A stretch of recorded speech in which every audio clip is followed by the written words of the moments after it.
എൻ്റെ ഈ വീഡിയോ കാണുന്നവർ സബ്സ്ക്രൈബ് ചെയ്യുകയും ഷെയർ ചെയ്യുകയും ചെയ്യണമെന്ന് ഞാൻ വിചാരിക്കുന്നു. നമ്മുടെയൊക്കെ ജീവിതത്തിലെ ഏറ്റവും വലിയ ശുശ്രൂഷ എന്താണ് എന്ന് ചോദിച്ചു കഴിഞ്ഞാൽ മധ്യസ്ഥ പ്രാർത്ഥനയാണ്. അല്ലെങ്കിൽ ഒരു ക്രിസ്തു ശിഷ്യൻ ചെയ്യേണ്ട, അല്ലെങ്കിൽ ഏത് ക്രിസ്തു ശിഷ്യനും ചെയ്യാൻ പറ്റുന്ന ഏറ്റവും ലളിതമായ എന്നാൽ ഏറ്റവും ശക്തമായ ശുശ്രൂഷ ഏതാണ് എന്ന് ചോദിച്ചു കഴിഞ്ഞാൽ മധ്യസ്ഥ പ്രാർത്ഥനയാണ്. ആ ഒരു വിഷയത്തെക്കുറിച്ച് പറയുമ്പോൾ ഈ വിശുദ്ധ കൊച്ചു ത്രേസ്യയുടെ കാര്യം ആണ് എനിക്ക് ഓർമ്മ വരുന്നത്. വിശുദ്ധ കൊച്ചു ത്രേസ്യ മഠത്തിനുള്ളിൽ ഇരുന്ന് തന്നെ മറ്റുള്ളവർക്ക് വേണ്ടി നിരന്തരം പ്രാർത്ഥിച്ച് മധ്യസ്ഥ പ്രാർത്ഥന നടത്തിയതിൻ്റെ പേരിലാണ് വിശുദ്ധ കൊച്ചു ത്രേസ്യ വിശുദ്ധയായി തീർന്നത്. ഇത് നമുക്ക് കേൾക്കുമ്പോൾ വളരെ നിസ്സാരവും ആയിട്ടുള്ള ഒരു കാര്യമായിട്ട് തോന്നും. ഇതിലെന്തിരിക്കുന്നു, കുറച്ച് പ്രാർത്ഥിച്ചുകൊണ്ട് എന്താണ്, ആർക്കെന്താണ് നേട്ടം എന്നൊക്കെ നമ്മൾ ചിന്തിക്കും.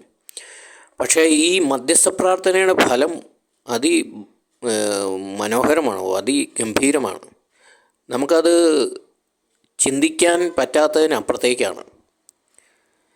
ഈ മധ്യസ്ഥ പ്രാർത്ഥനയിലൂടെ എന്തെല്ലാം മാറ്റങ്ങളാണ് ലോകത്ത് സംഭവിച്ചുകൊണ്ടിരിക്കുന്നത്.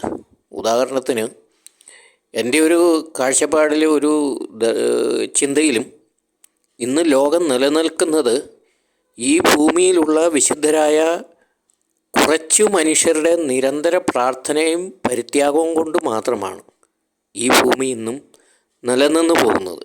ഇങ്ങനെയെങ്കിലും അല്ല എങ്കിൽ ഇത് എത്രയോ പണ്ടേ നശിച്ച് നാമാവശേഷമായേനെ.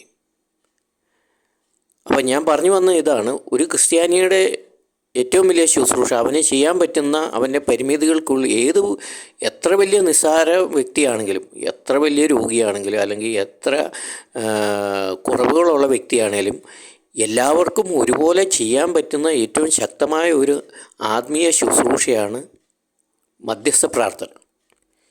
ഈ മധ്യസ്ഥ പ്രാർത്ഥനയെക്കുറിച്ച് പറയാനാണെങ്കിൽ അതിന് ഏറ്റവും വലിയ, ഞാൻ ബൈബിളിൽ കണ്ടേക്കുന്ന ഏറ്റവും വലിയ ഒരു മധ്യസ്ഥ പ്രാർത്ഥന വചനമുണ്ട്. സംഖ്യ 11:29 മോശ ജോഷയോട് പറഞ്ഞ ഒരു വചനമാണിത്. ആ ഭാഗം നിങ്ങൾ എടുത്തു വായിക്കുന്നത് നല്ലതാണ്. സംഖ്യ 11 അധ്യായം. അതിൻ്റെ അകത്ത് ഒത്തിരി നിഗൂഢമായിട്ടുള്ള ആത്മീയ കാര്യങ്ങൾ ഒളിഞ്ഞു കിടക്കുന്നു. അതുപോലെ തന്നെ മോശയുടെ ആത്മീയ തീക്ഷ്ണതയെ അല്ലെങ്കിൽ മോശയുടെ ആത്മീയ തീക്ഷ്ണതയെ ഏറ്റവും അധികം എടുത്തു കാണിക്കുന്ന ഒരു വചനം കൂടിയാണ് സംഖ്യ 11:29.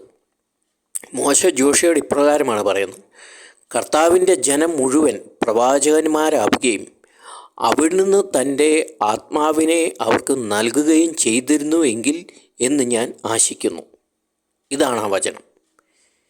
ഇതിൻ്റെ അഗാധമായ അർത്ഥതലങ്ങൾ, അല്ലെങ്കിൽ ഈ വചനത്തിൻ്റെ അർത്ഥവ്യാപ്തി, അത് നമുക്ക് സങ്കല്പിക്കാവുന്നതിനേക്കാൾ അപ്പുറമാണ്, നമുക്ക് സങ്കല്പിക്കാൻ പറ്റുന്നതിനേക്കാൾ അപ്പുറത്താണ്. അത്രയും അതിശക്തമായ വചനമാണ് ഈ ഒരു ചെറിയ വചനം. ഈ വചനത്തിൻ്റെ ശക്തി ഞാൻ വളരെയധികം അനുഭവിച്ചറിഞ്ഞിട്ടുണ്ട്.